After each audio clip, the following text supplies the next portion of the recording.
With lore, individualists daring enough to be independent and risk-takers. The game that reflected their personality. The American game. Poker. Its birth dates back to 1834, 12 years earlier than baseball, over 3 decades before Walter Camp's idea, and over a half-century prior to basketball. Entrepreneurs could find a table in every town, in every saloon, from coast to coast, turning 2 bits into a winning stake and living the American dream. The sport lives on in today's players and in tonight's broadcast, the first ever live telecast of a poker tournament in the United States. 6 modern-day individualists look to claim tonight's first prize of $500,000 and the American Poker Championship from the Turning Stone Resort and Casino.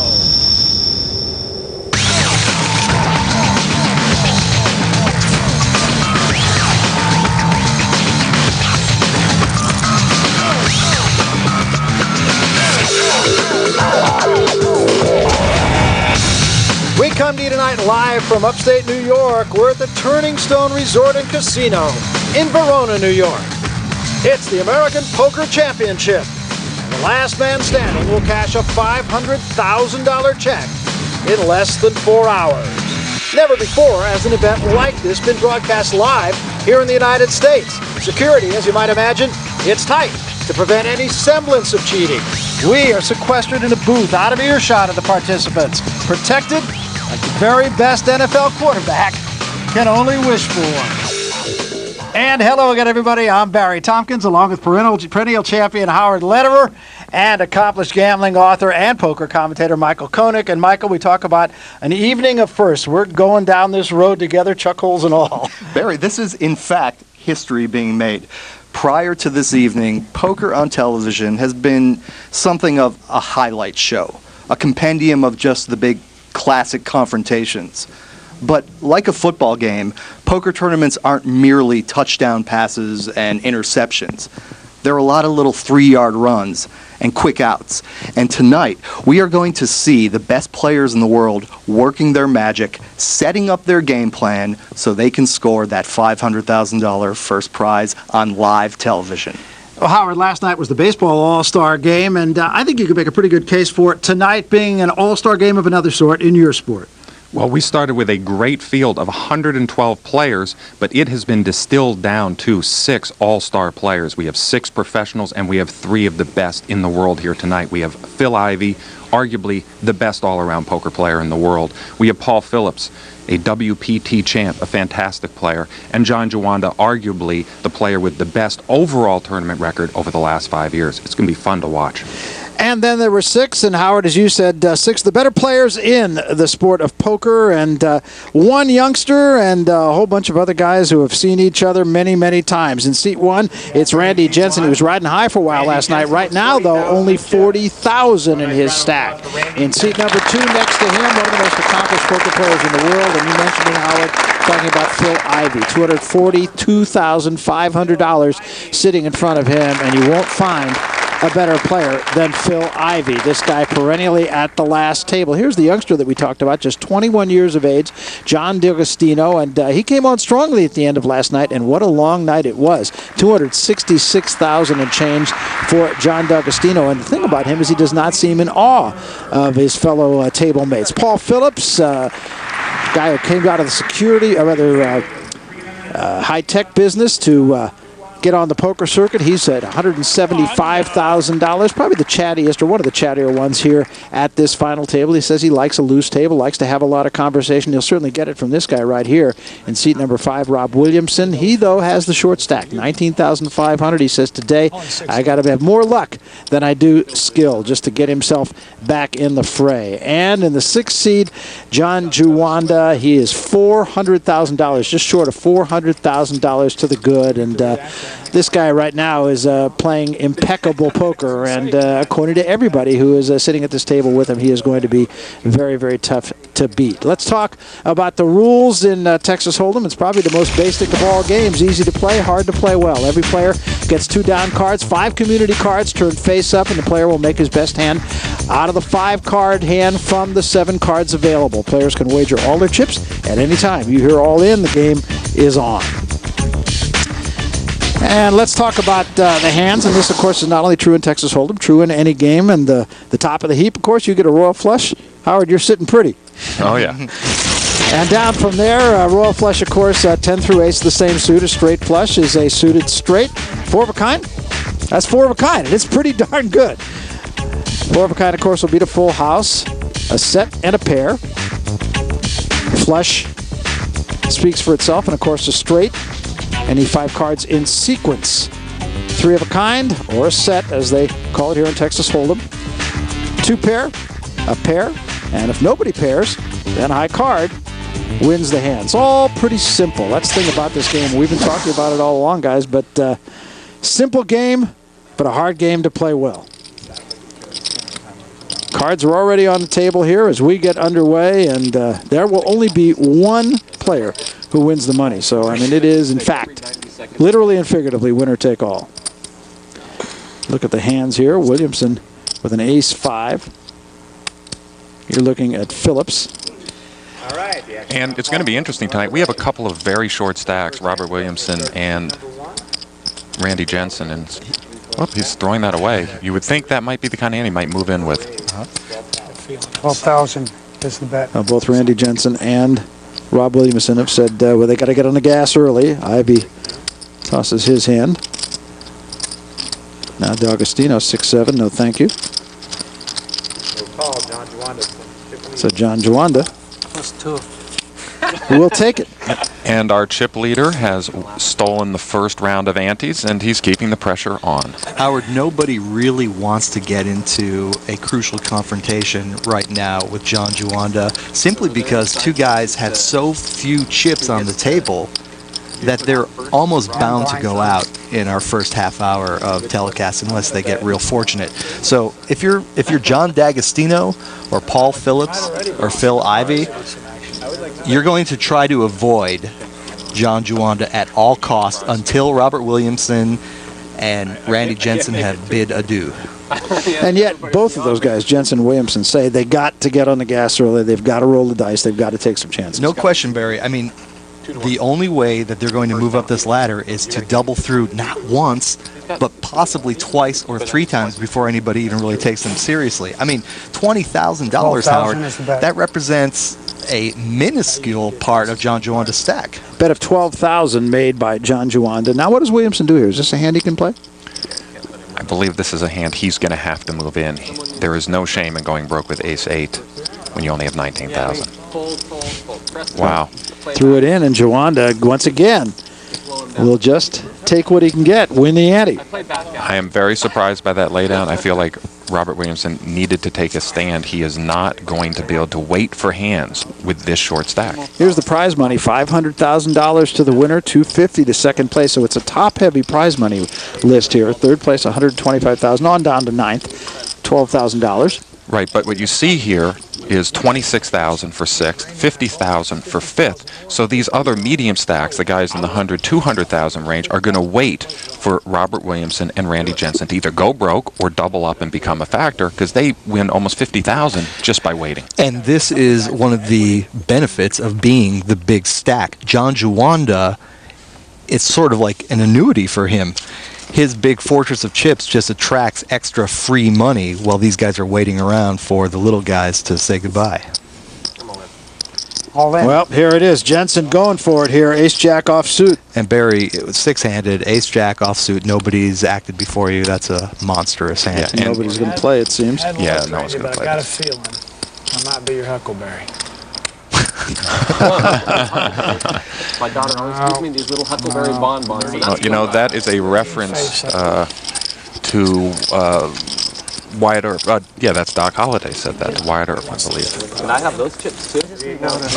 I need every chip I can Can I get. have You know- those chips too? Right. Well, Randy's referring to a big pot that he played with John Juanda last night. An enormous hand, almost $400,000. In fact, all the money that John Juanda started with. So it was a $378,000 pot, where Randy Jensen was actually the chip leader in the entire tournament. Flop came a 10 and 2 5s. John Juanda flopped 3 5s. Randy Jensen had a queen and a 10, and they got all the money in after the queen hit on 4 street queens and 10s, losing to 3 5s. It was the hand of the tournament. Good so time far. to tell you right now, too, chip values of the pink chips that you're looking at, $5,000 chips. The blue chips are $1,000, and the yellow chips are $500. So that'll give you an idea of where everybody sits right now as you look at their chip stack.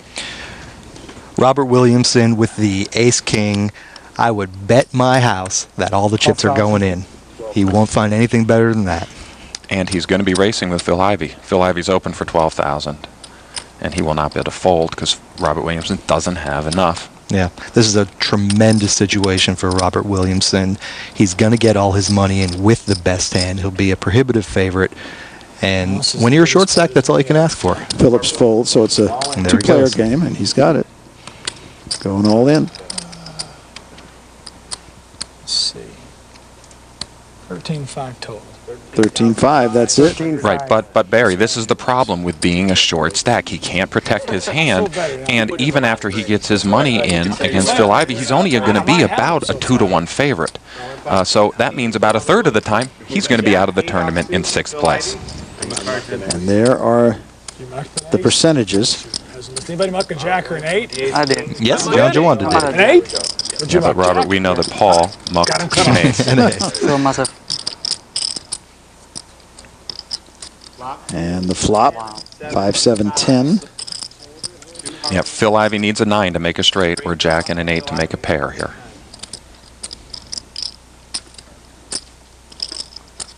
Now the turn. A 4. Well, now a 6 will make a straight for Phil Ivey. Give him 4 more outs. Yeah, give him 4 more He's outs. still about a 2-1 favorite. 4 more outs, he says. Yeah, talking about the 6. It's only 14 odd. And now the river. He remains in the tournament. How do you No like help. that? These cards don't know. Dodging a bullet. He said the cards don't know. Look at here. I'll take it. Thank you very much. Very nice hand for Robert. But again, he was at the mercy of the cards. He couldn't use his skill or his chips to allow his All I can tell you tournament. is it ain't no fun when the rabbit's got the gun. Y'all better Right, be well- careful. Well, we There he talked to goes. Williamson a little bit earlier, and he talked about the fact that he had to get in the hunt early to be in it later. 50,000. I've always said poker is about 80% skill and 20% luck. Well, today I'm going to have about 90% luck and 10% skill. So I'm going to have to get real lucky at the very beginning due to the size of my chip count. It is true that there is luck in the game of poker, and frankly, our broadcast today is showing how much skill is actually involved. Not just your skill in celebrating winning hands, as Robert Williamson has obviously honed his at the stand-up and shake move, but the skill at manipulating the other players, knowing not only which hands to play, but which ones to get rid of, and how to avoid confrontations that could hurt you. This is a unique opportunity for those of us who love the game to see how the best players really do what they do. And everyone's actually folded around to to Robert Williamson. And he does too.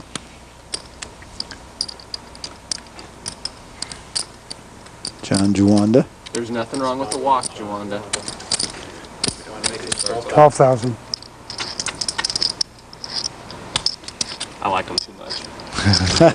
So he's going to let it go. And these two guys were going at it all last night, and in fact they were in the exact same positions. Right. So every time it got folded around to John Juanda in the small blind, usually Randy would be begging for the walk, but usually John would either limp or raise, and then there'd be some kind of confrontation very often. These guys really played a lot of pots together and for a long time. Howard, for our viewers at home who don't watch a lot of poker on TV, explain what a walk is.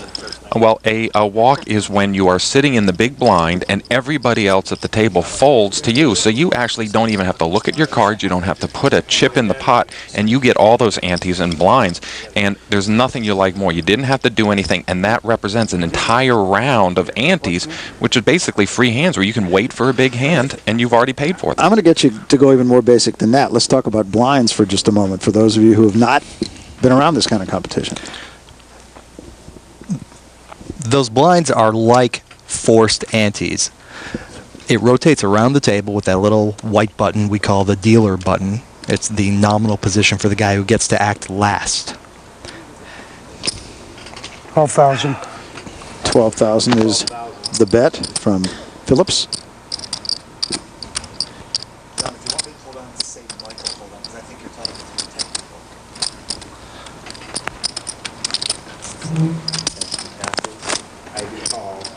And Phil Ivey is called. We're going to see a flop.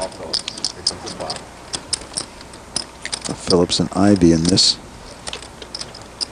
And the flop, 6-2-10.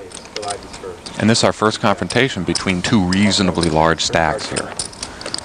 Both check. Not surprising that they're playing this hand carefully. And a queen. Yeah, unless anybody really turns a big hand, it's just too much is on the line to get involved speculatively. 20,000. Yeah, but Phil Ivey knows this. He has Paul Phillips covered. He can't go out on Absolutely. this hand. He has the psychological advantage.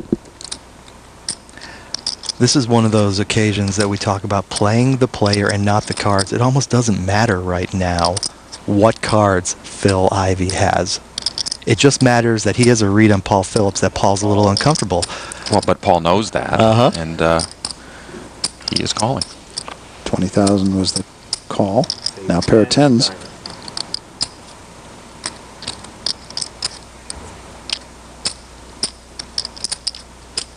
We are playing with a time limit here of a minute and a half. It's not likely to affect Phil Ivey. Certainly not on this decision. He is just relentless. Even if he doesn't have a big hand here, I wouldn't be surprised for him to make this bet. Yep, there he goes, 40,000. 50,000. 50,000. Which represents a sizable proportion of Paul Phillips' stack at this moment. Just about a third of his stack. Well, there he Makes goes. him fold. Threw it in. That's so nice. So Phil Ivey, as you kind of get used to see him doing that, just kind of raking in the chips.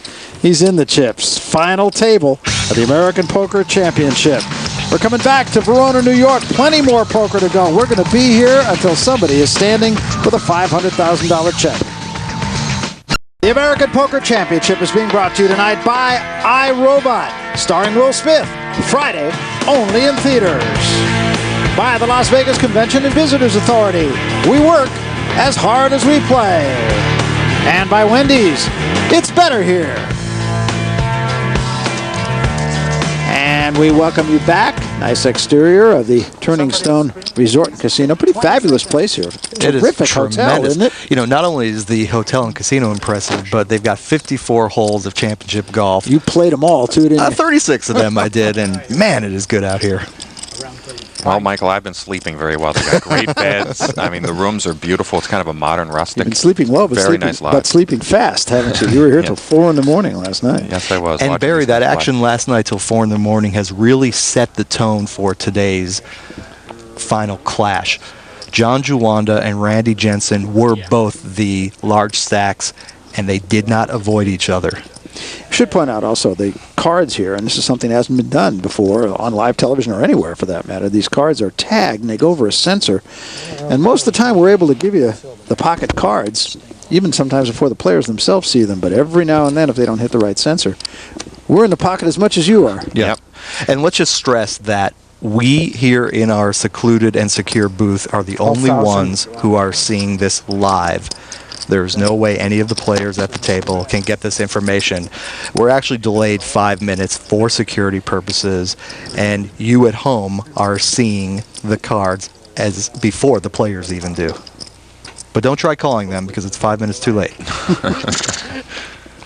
Come on, bet you guys. And you can see the cards have a little bit of a different look to them. Familiar with. This is the flop. 4, Queen, 8 on the flop. That had to hit you both. Ivey checks. We have Ivey and Juanda involved in this pot. The two biggest stacks in the game now. Juanda playing with less than a stellar hand. Yes. The beauty of No Limit Hold'em, Barry, is that while it's always wonderful to be hit with the deck, dealt those big, beautiful cards, guys like John Juanda like to look into the soul of their opponent. Right now, if he would look real carefully, he would see that he's badly beaten. Right, but then again, Michael, there is a queen and an 8 out there. If John Juanda makes a bet here, this could be very hard for Phil Ivey to continue. He is up against the chip leader. He's betting $40,000 at him. On a 7 high. 30,000. 30,000. Ivey unhesitatingly looks like he's going to jump in. Nope. No, he doesn't. You are watching world-class poker at this point. Yes, and you know, this is a classic use of the big stack to bully one of the other stacks that really can't afford to go broke here, because we have two very short stacks. It's going to really make it hard for a guy like Phil Ivey to fight against a guy like John Juanda without a big hand. We talked earlier about the little blind and the big blind. You want to talk about it a little bit more here, Howard? Yes, well, the blinds start very small, actually 25 and 50 at the beginning of the tournament, and every hour and a half, and now tonight every 45 minutes, these blinds go up, and that's what drives the action. The higher the blinds are, the larger percentage of your stack they represent, and they force you to become looser and looser and play harder. And in fact, Robert Williamson, as our short stack, every time the blinds go around, it eats up nearly a third of his stack. Now that he's doubled up, it eats up about a sixth of his stack. But that means he cannot sit and watch cards go by for more than a couple rounds before he's dangerously low. And right now the blinds are little blind 2,000, 4,000 big blind, and a $500 ante. Right, and the real problem for Robert is everyone knows that he has to pick up a hand very quickly. So it's almost like Robert against everyone else. When he puts his chips in there, the best hand of the other 5 is probably going to call him. But you know, now that he's doubled up, Howard, Randy Jensen has inherited that ignominious title. The guy with the target on his forehead. Well, he's giving it some thought here. 8,000 is a bet. That is a small raise. That's suspicious. That's an odd play. Real suspicious. And the reason why is, at this point, it's usually go for broke. When a guy with a short stack makes that small of a raise, warning bell should be going off to the other players saying, uh-oh, this guy has a big hand. And in fact, we see at home. He does. He's got a monster, 2 queens. Trying to slow play. Raise. Uh-oh. John D'Agostino did not hear those warning bells. I'll do it. Well, if he raises here, we are going to be seeing an all-in race between John D'Agostino and Randy Jensen. And our short stacks for our first 2 all-in confrontations will have gotten in with the best hand. Yes. So here we go. And now we'll have to see if he can hold off the king or the spades. So the stage set here. Jensen all in. And Jensen is saying, hold him, dealer, hold him. And here's the flop. Flop is Jack. 2-9 Jack. Pretty solid flop for Randy Jensen. John D'Agostino now needs a jack or a king. My heart rate's high. He says his heart rate is high. We do incidentally have a heart monitor on some. Here's the turn. Wow, there's a spade. Now he needs a king, a jack, or a spade. John D'Agostino does. How about it? Yes. He's got 8 spades, 2 jacks, and 3 Queen. kings. Queen. So king, jack, or spade on the river. Here it is. Oh, A spade. there it Got is. the spade. And good night to Randy Jensen. Now, Randy Jensen's nickname is the Dream Crusher, and it looks like John D'Agostino has crushed his dreams tonight.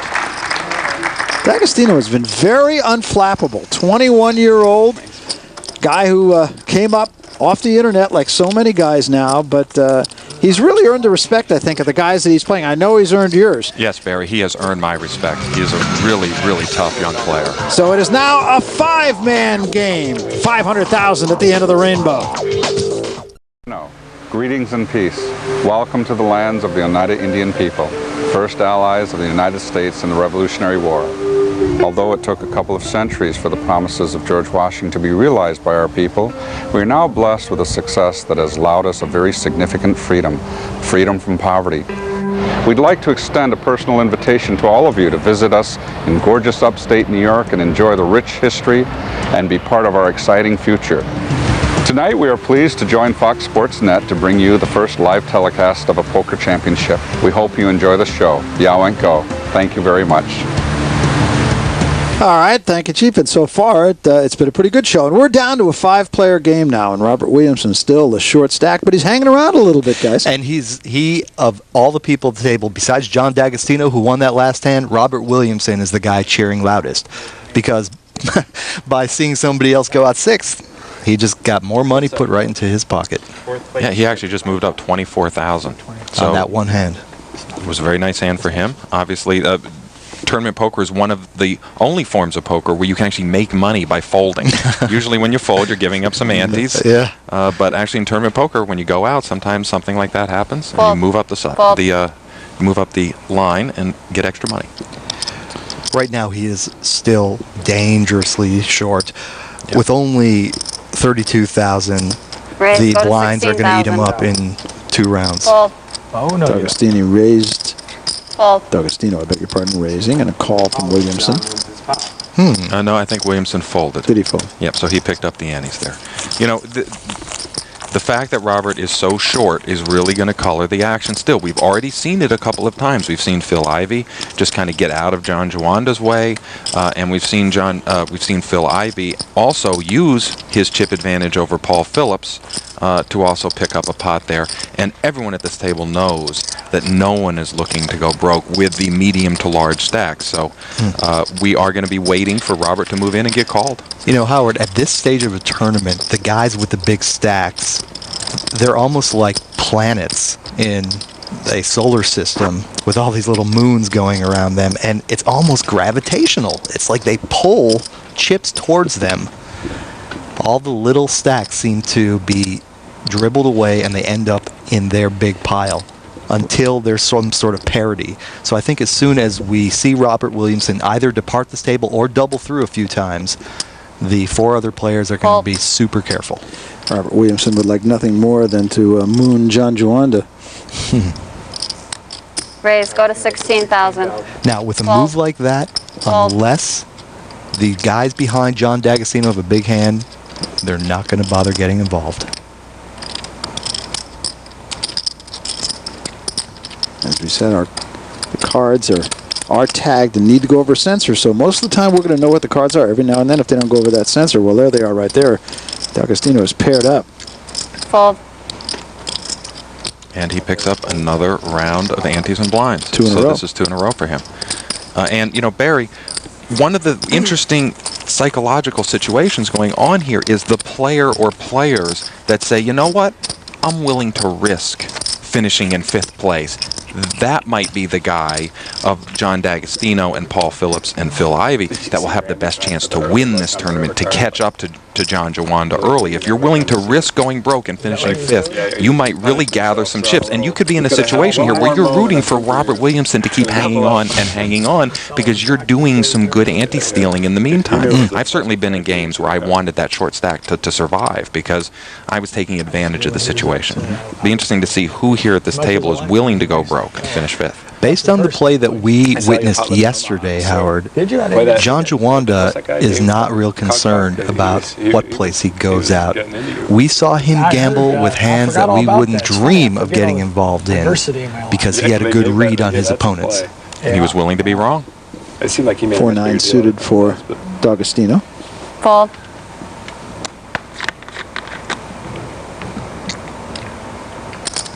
Raise. Go to 12,000. Phillips will play. Williamson won't. Phillips made it 12,000.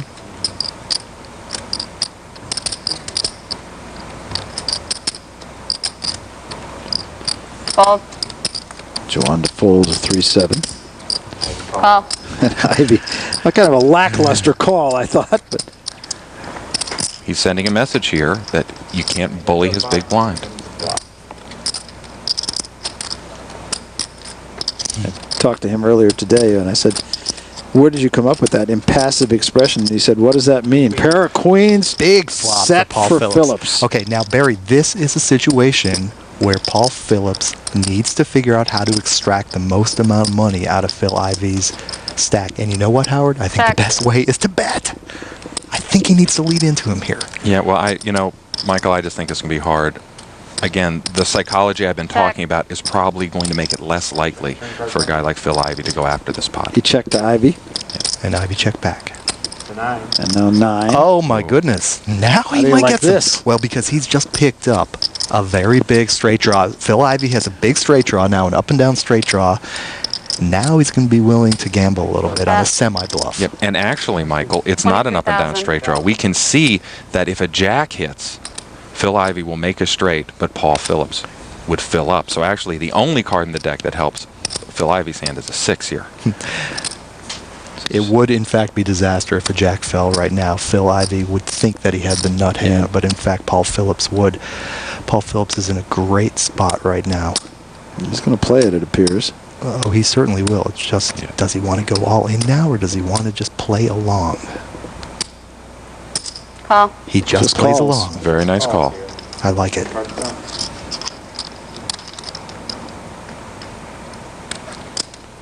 And now the river.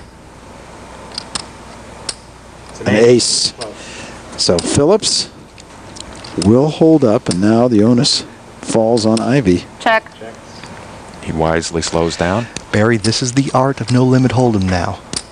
The art of figuring out just how much I can get this guy to call me for. Paul Phillips knows he has won this hand. He knows that Phil Ivey would have bet if he had something. Yes, but Michael, we know that no amount of money can be bet here. It doesn't matter how small he bets. Maybe you should just throw in one of those $5,000 chips, see what happens. Yeah, well, this is going to win the pot. 32,000 is bet. 32,000 is the bet that Phillips puts up, and he folds. And Barry, we've now seen it. Phil Ivey is a relentless player, but he also has a very good sense of when to put the brakes on. Okay, I took my shot.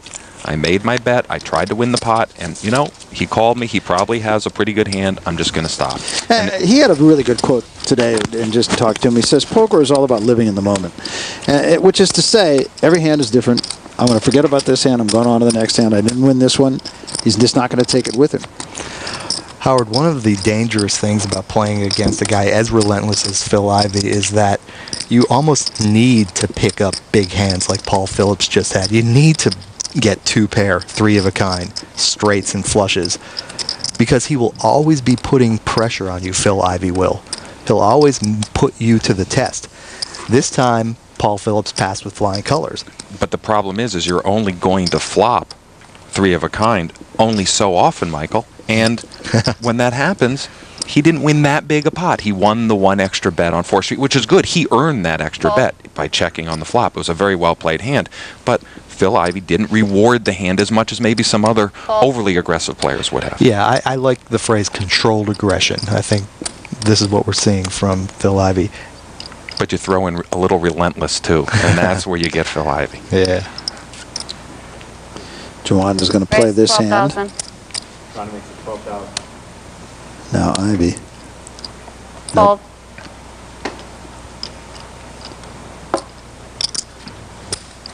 Agostino looks to his left. 2 players to his left have already folded.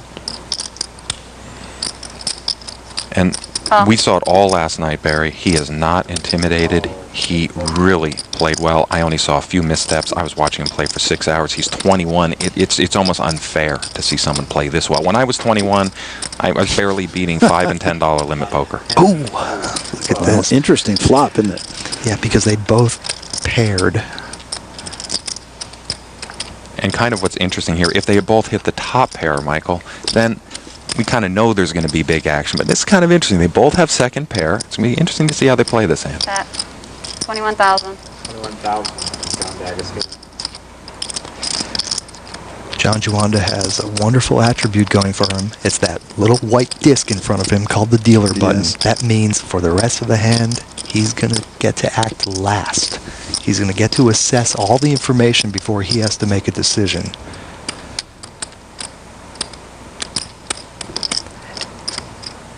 And Howard, as much as we've observed John Juanda at tournament final tables, we know he likes to play flops. He likes to see turn cards. He likes to see river cards. He's got second pair right now with a pretty terrible kicker. But he does not. Look at this. He's really putting the pressure on here. Undaunted. Just made it 65,000. 65,000. So he's raised 44,000, and with that $44,000 raise, he is putting John D'Agostino's entire tournament on the line. And remember, we've got Robert Williamson sitting there with only 30,000. So is John D'Agostino willing to say, "Yep, my second pair is good here, and I'm willing to put 200, 300,000 in the pot and risk only winning 50,000, or am I going to go out?" I would be surprised if he calls. It's almost unfair how brutally John Juanda is using both his position in this hand and his dominant chip position at the tournament. He's really heartless. Well, but Michael, we've seen time and time. He's not intimidated. He doesn't have stars in his eyes. He's just playing poker. Yeah, No, D'Agostino. not at all. Nope, he's going here. Now the turn. A 3, and now both have a flush draw. Yes, but again, John D'Agostino's flush draw is better. He Right. has John beaten in every category here. D'Agostino checked the action to Juanda. Juanda wants to know, how many chips does John D'Agostino have? That is normally a precursor to a bet. And we can see here, it looks to me like D'Agostino has a little over 200,000 left. And a pair of sunglasses. Right. And this isn't Throw those in. Go ahead. And this isn't a completely free situation for John Juanda. If he makes some kind of bluff and somehow John D'Agostino calls him, he knows that if he loses this pot, he's going to become a very ordinary stack. I believe he'd actually be in 4th place here. So he's the chip leader now. Is he willing to risk losing the dominant stack right now? Almost $200,000 in this pot right now.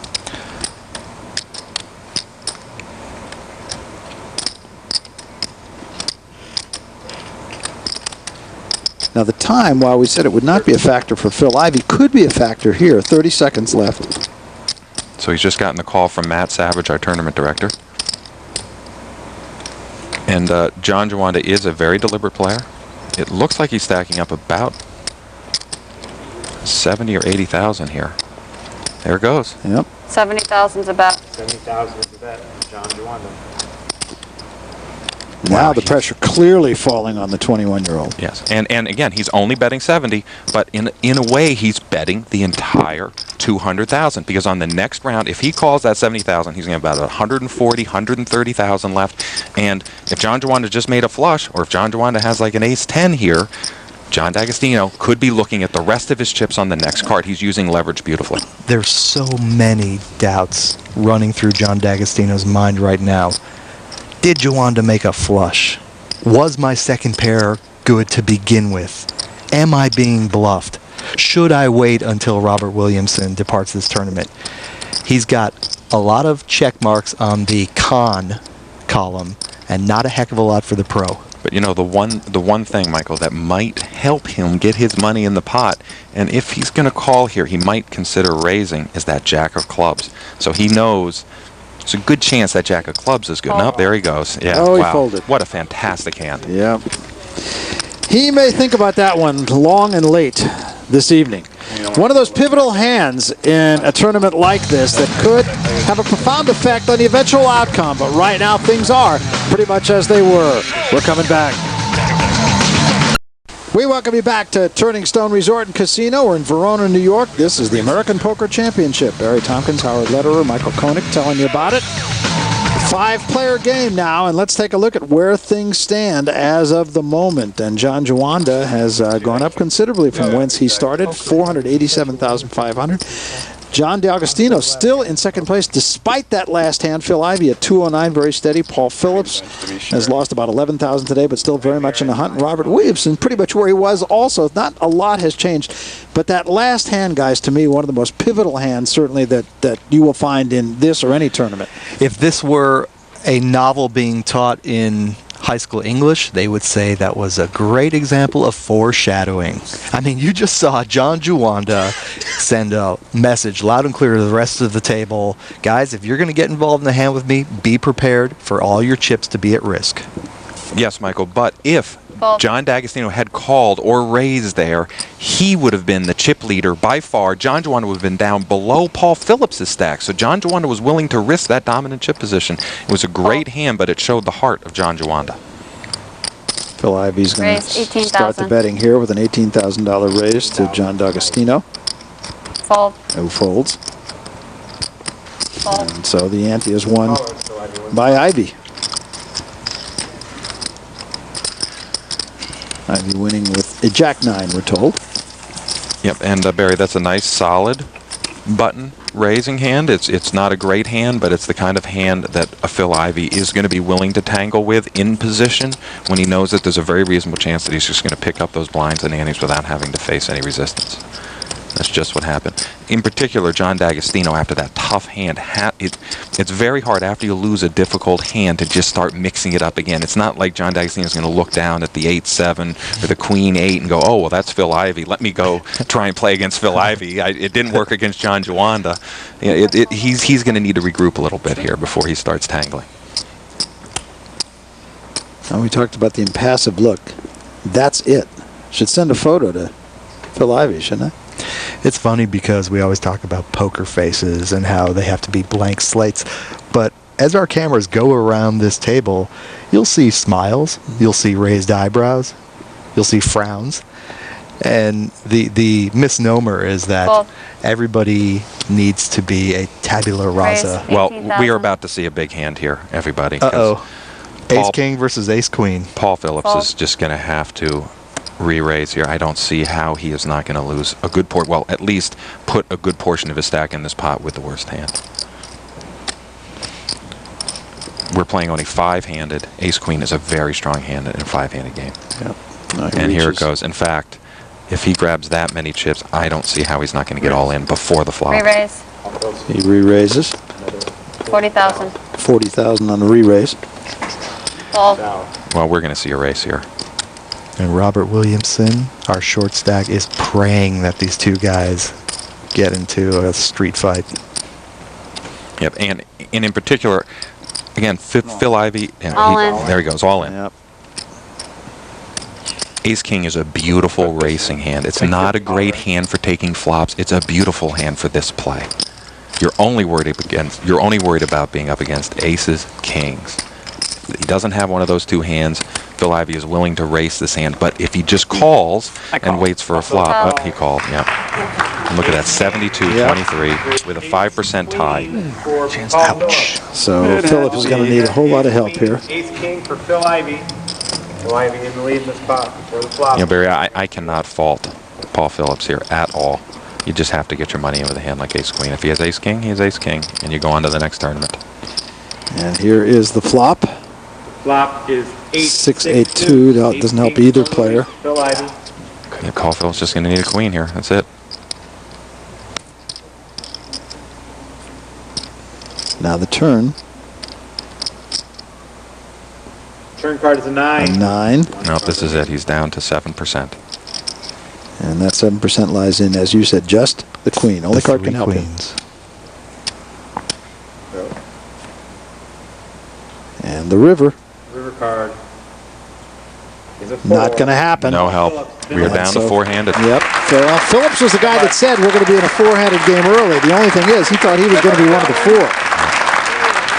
Well, you know, we got to hand it to Robert Williamson. He's hanging around. He's just moved up now to 75,000 when he was certainly the most likely guy to only win 26,000 today. $50,000 for winning 4th player, coming in 5th place for Phillips, but he would have liked a lot more, and there's a lot more at stake.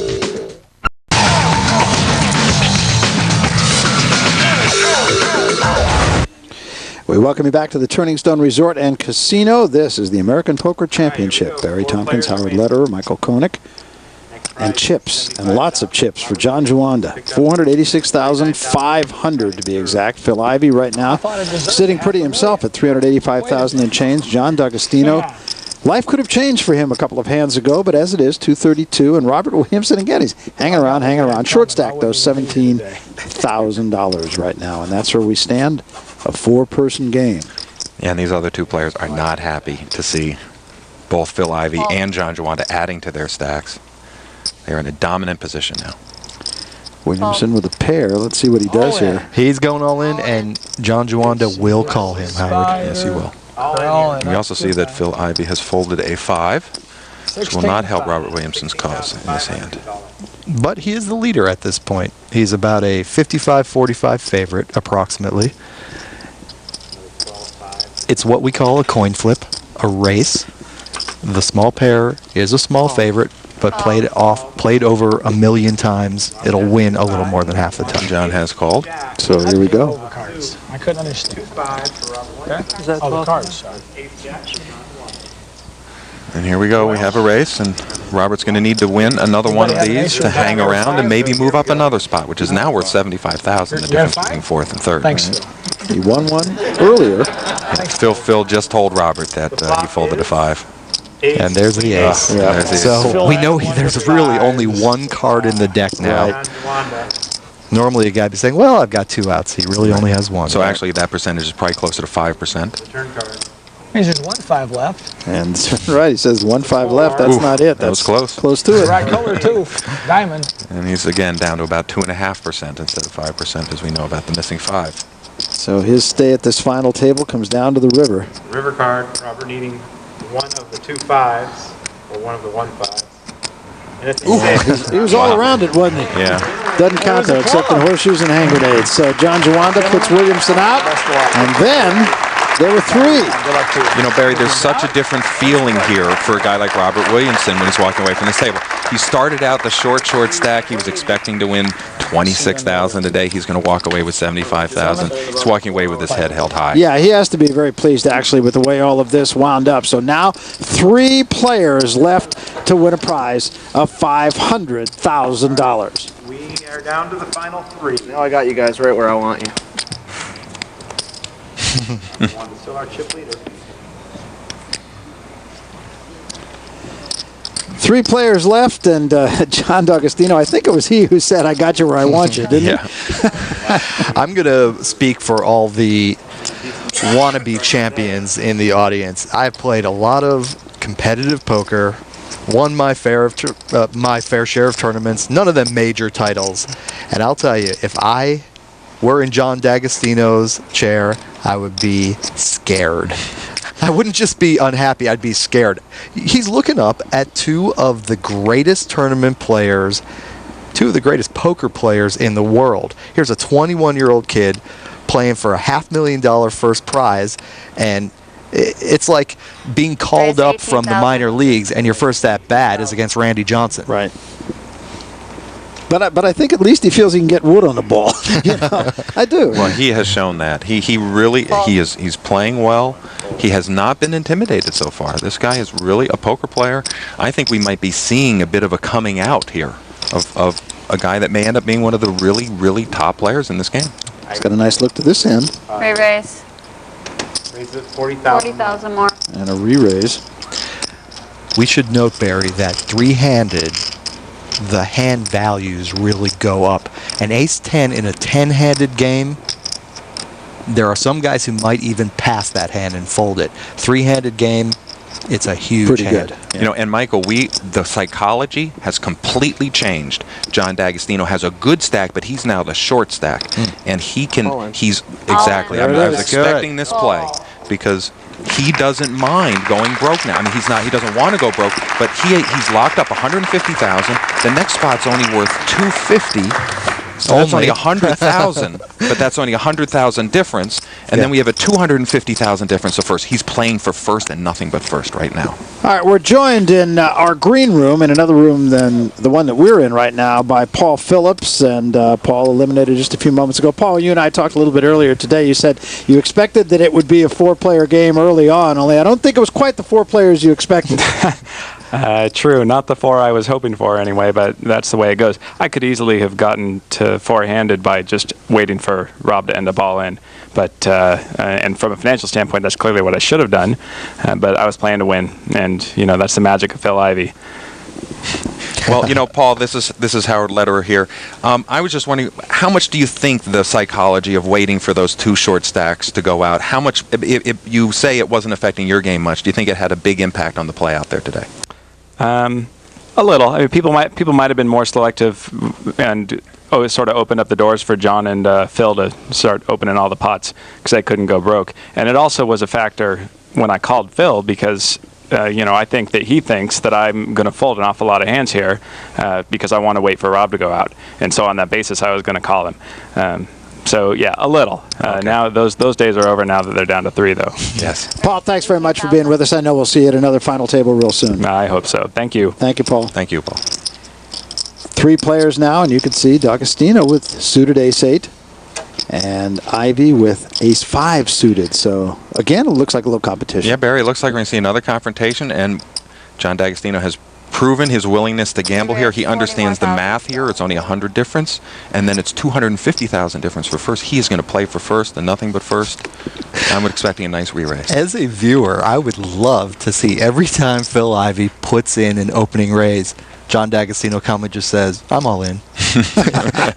Well, he might do it right here again. And Phil Ivey, if that does happen, say, what is going on here? Every time I enter a pot, this kid's moving all in on me. Wow, and he lays it down. Mixing it up a little bit. Yeah. That's Howard, I don't think you would have laid that hand down. Howard Lederer would not have folded there. And Juanda folds. So Ivey with that bet coming out of the box. Would you say he steals this? Yeah, he steals it, but he's going to keep up the pressure. It won't stop from him. We're going to keep it up, too. We're coming back right after this. We welcome you back. These are the American Poker Championships, and this is Turning Stone Resort and Casino. Many of us got here to Verona, New York, the old-fashioned way, commercial airliners, with some exceptions. Howard, you got here on transportation provided by Turning Stone Resort and Casino, and I'll just bet the food was a whole lot better. Oh, it was very comfortable. Actually, my first time on a private jet. I could get used to it. On a chartered jet. Life is good. You're a bunch of criminals. Hey, stop it. This is the old guy part. There goes my poker game. Isn't it great? It's like unbelievable. And the service didn't drop off once you got here either. So, good time held by the fortunate. Where were you and I, Michael? It looked like Scotty Wynn was in my room. Yikes. Barry, I think we should mention something here. We did miss the call of last hand, and my apologies to John D'Agostino. He was facing a raise from John Juanda and a re-raise from Phil Ivey. This is their standard aggressive mode, and I really can't blame him for folding that ace-8. When I thought I was surprised that he folded the ace-8 was because I thought he was just facing an opening raise from Phil Ivey. D'Agostino with an ace-4 here, and three hands in a row. He's picked up an ace in a 3-handed table. He is going to be willing to mix it up. Raise to 24,000. Raise to 24,000.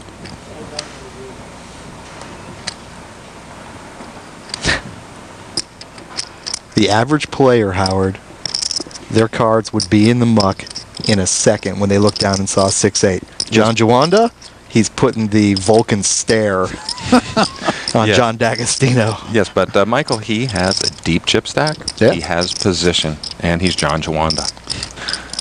I think he might call here. Just take a flop, see what happens. I mean, look at those eyes, Barry. Who would you rather have staring you down, a brutal dictator in a Central American prison, or John Juanda? I'll take Noriega for 500, Alex.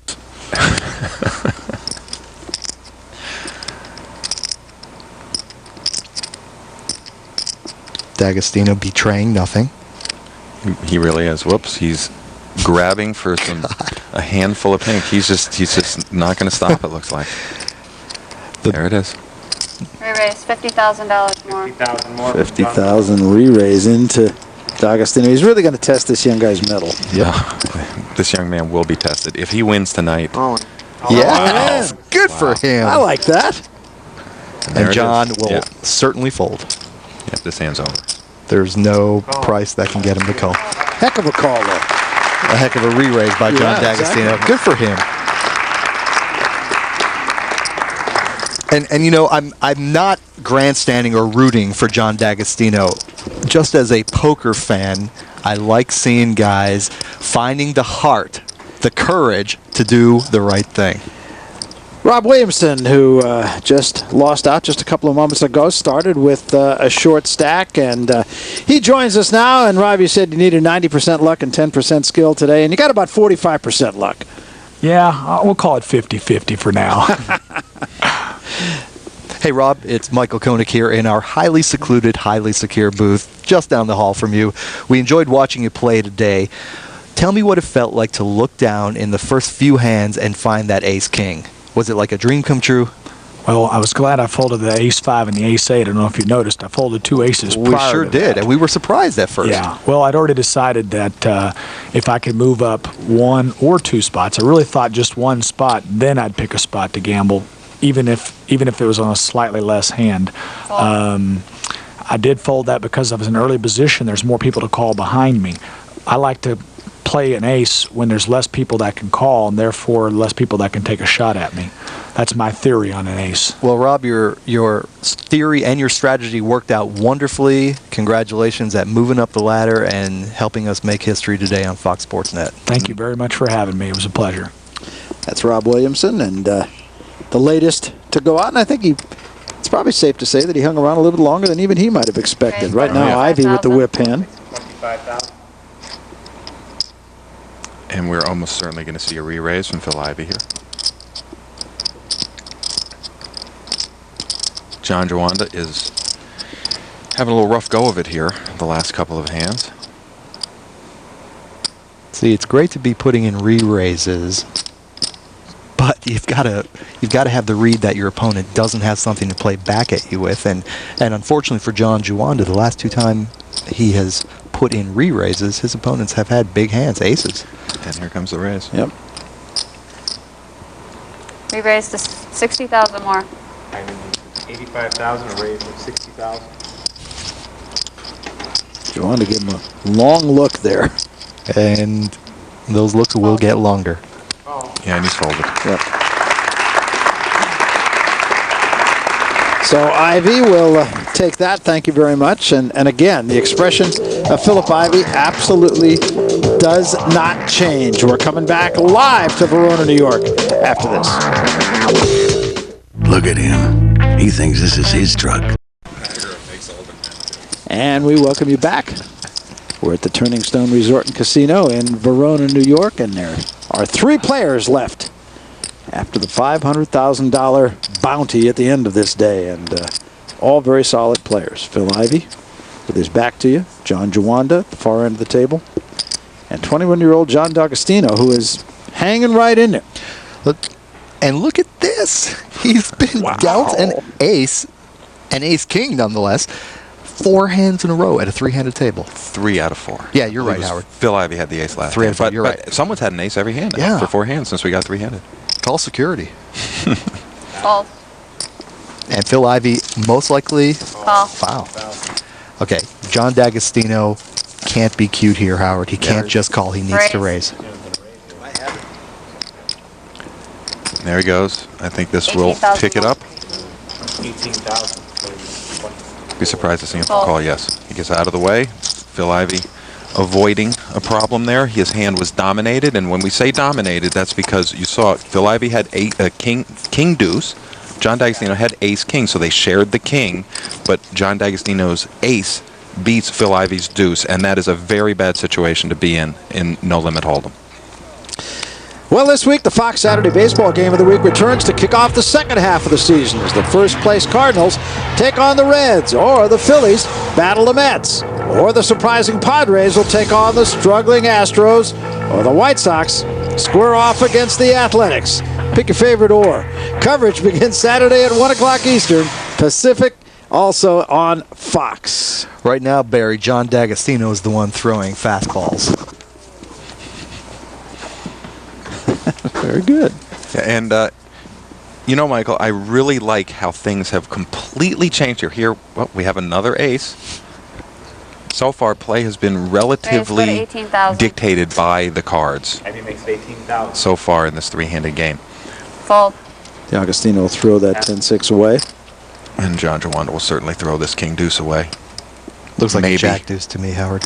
Sorry, yes, a jack deuce. Okay. I should lean in a little closer to my monitor, Fold. yes. You know, things have completely changed at this table from what we were seeing before. Before, we had a six-handed game, 2,000 and 4,000 blinds. The chip stacks were getting a little tight for the blinds, so the blinds are really forcing the play, and we had two short stacks, so people were waiting for them to go out. Now we're down to 3 players. The average stack is about 350,000 each. We're only playing 3,000 and 6,000 blinds, so now we have deep chip stacks, and we have 3 players who really have nothing to fear anymore. Third place is a nice $150,000 prize. These guys are playing for first. This is going to be really exciting, and they can't just play pre-flop now like they could earlier, so this should be very interesting to see the finish. When a player has a good 50 to 60 big bets in front of him, when we say big bets, Barry, we mean the size of the big blind. When he has that much to play with, there's really no reason to commit a whole bunch of chips before the flop. Without a strong hand. Without a strong hand, right. Once again, there's an ace dealt. Juanda Extraordinary. with ace-5 suited. Raise 18,000. D'Agostino probably will and should get raised here, and